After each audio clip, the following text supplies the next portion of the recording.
Magandang araw mga kaibigan. Sa bidyong ito ay ating tatalakayin ang isang conspiracy theory tungkol sa kung saan at paano nagsimula ang paglaganap ng coronavirus. Maliban sa mga naipapalabas sa telebisyon at mga naibabalita, ay aking napag-alaman na sa pamamagitan ng aking pagsisiyasat na mayroong alternative story ang pagkakaroon ng coronavirus. Pinasok ko ang isang website kung saan ito ay unang naipost at ang katotohanan ay may nakakaalam na talaga na isang tao sa kung paano ito nangyari at nagawa bago pa ito kumalat. Ilalagay ko ang link ng website sa aking description sa ibaba kung saan ko nakuha ang kwentong ito. Kaya sisimulan ko na ang kwento tungkol dito. Ayon sa post na ito sa website ay sinasabi ng sumulat na siya ay isang miyembro at senior officer ng military intelligence ng China at siya ay malapit sa mga matataas na pinuno ng organisasyon. Mayroon siyang access sa mga sensitive at highly classified na mga impormasyon tungkol sa nangyayari sa paligid. Nalingid sa kalaman ng mga tao ay isa itong top secret, kung kaya walang sinuman ang dapat makaalam kundi ang mga nasa organisasyon lamang. Mayroon din siyang access sa mga kagamitan na tanging ang mga naatasan lamang at may katungkulan ang pwedeng gumamit. Nakasaad sa kanyang sulat na gusto umano ng komite ng China Communist Party na ipapasailalim ang Hong Kong sa kanilang kontrol. Subalit, kinundina ng mga mamamayan doon ang panukala, kaya sila ay nag-alsa at nagrally noong nakaraang taon. Malaki itong sagabal para sa adhikain ng kanilang bansa, kaya dahil dito, sila ay nag-isip na gumawa ng special weapon sa pamamagitan ng spray na kanilang ikakalat sa hangin para malanghap ng mga taong nagrarally sa Hong Kong. Ito ay isang klase ng biological weapon para sa malawakang target.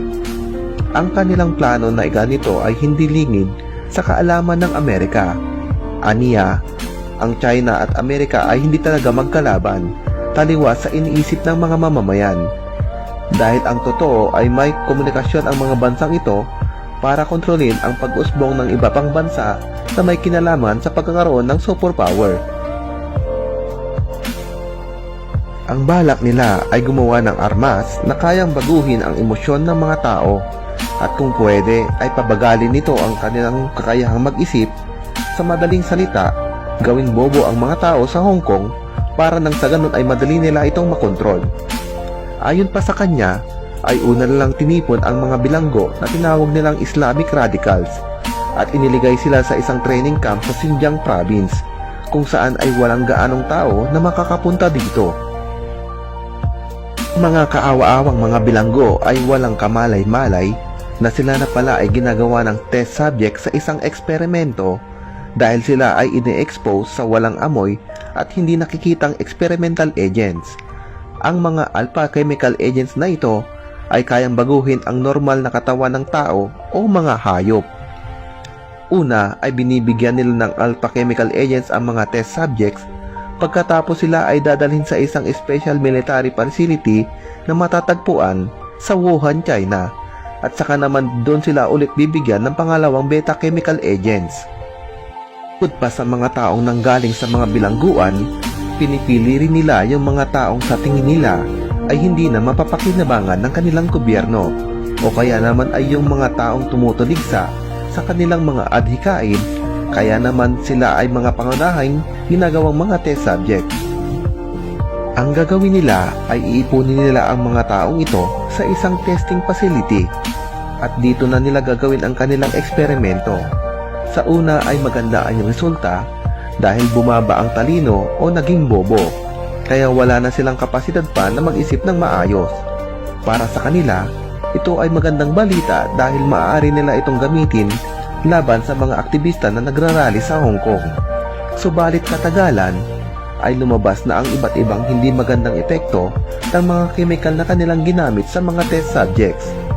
Makaraan lang ang isang linggo ay nakitaan nila ng mga kakaibang galaw ang mga ito at naobserbahan nila na naghahallucinate na ang mga test subject kung saan hindi na nila alam ang pagkakaiba ng totoo at imahinasyon. Naging malala na ang kalagayan ng mga taong ito hanggang dumating sa punto na lumalabas na ang dugo sa kanilang mga mata, tenga at bibig. ang mas nakakakilabot na sinabi ay natutunaw na rin ang mga kalamnan ng mga taong ito. Ang mga na-expose sa alpha at beta chemical na ito ay hindi na inaabot ng 5 araw. Dahil sa pagkasira ng kanilang internal organs at dahil sa palpak na resulta ng eksperimentong ito, ay naisip nilang walang silbi ang mga chemical agent na ito dahil sa ito ay masyadong delikado. Ang gusto lang nila ay kontrolin ang mga tao sa Hong Kong at hindi patayin. At dahil alam ng Amerika ang tungkol dito, sila ay nagka-interest sa chemical agent at gusto nila makakuha ng sample para daw sila mismo ang gumawa ng sarili nilang eksperimento. Madalas ay pinagbibigyan nila ang kahilingan ng mga CIA ng Amerika.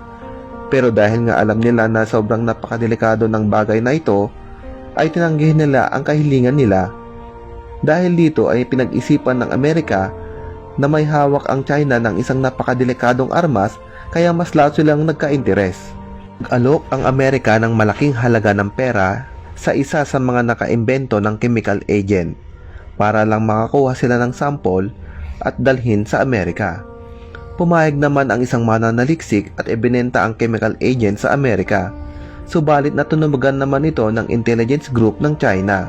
Kaya naabutan nila ang abutan at bigayan ng pera para sa chemical agent at ayon pa sa kwento, nagkaroon daw ng shootout at may mga taong namatay. Ngunit sa huli ay nakatakas ang nagtraidor nilang kasama. Ang masama pa nito ay nabasag ang pinaglalagyan ng chemical agent at tumapon sa lupa o sahig.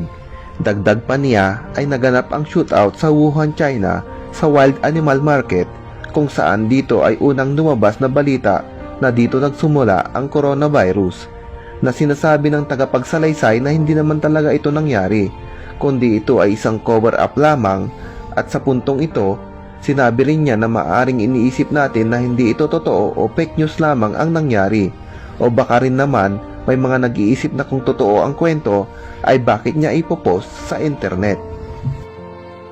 Ang tagapagsalaysay ay hindi daw panatik sa bansa sa kanluran at mas mahal niya ang kanyang lupang sinilangan at loyal siya sa Communist Party ng China. Dahil sa milyon-milyon ng kanyang mga kaibigan ang tulungan ng kanilang bansa, sinabi rin niya na tao lang siya at higit sa lahat ay mayroon din siyang asawa at anak. Noong panahon na laman nila na kumalat na ang chemical sa hangin ay agad silang nag-order ng total lockdown sa Wuhan. Ang tagapagsalaysay ay naatasan sa pagpigil sa epekto ng chemical agent pero dahil hindi na nila kayang pigilan ang pagkalat nito ay gumawa sila ng peking report na may bagong sakit na coronavirus. Inutusan nila ang kanilang mga tauhan na magpunta sa mga ospital sa Wuhan at sinabihan nila ang mga doktor na kahit sinong mga tao na nilalagnat ay i-diagnose nilang sila ay may coronavirus. Pero sa panahon ding iyon ay uso na ang pagkakaroon ng ordinaryong sipon at lagnat kaya naman lumabas sa publiko na ang coronavirus ay hindi gaano nakamamatay. Ang populasyon ng Wuhan ay mahigit kumulang sa 11 milyong katao. Kung kaya dahil sa order na lockdown ay hindi na nakaalis ang mga tao dito. Ipinalabas daw nila sa media na 5 milyong tao na ang nakaalis ng Wuhan bago pa man ang lockdown. Subalit ang katotohanan ay hindi. Ngunit pagkatapos lang ng 1 linggo nang makawala ang chemical agent sa exotic food market ay marami na agad ang namatay sa mga taong nakatira doon. Hindi na daw nila alam ang gagawin sa mga nagkalat na bangkay kaya inutusan nila ang mga nalalambing bilanggo na ibaon sa hukay ang mga bangkay sa isang liblib na lugar. Ang tagapagsalaysay ay inatasan para itago sa mga tao ang totoong nangyari. Kaya dumating sa punto na nagkakaroon na siya ng hiya sa sarili o konsensya at nagdadalawang isip na siya kung para ba talaga sa kabutihan ng bansa ang kanyang ginagawa. Mas lalo pa siyang nagduda nang mabalitaan niya ang pagkamatay ng isang whistleblower na doktor, ang doktor na si Li Wenliang.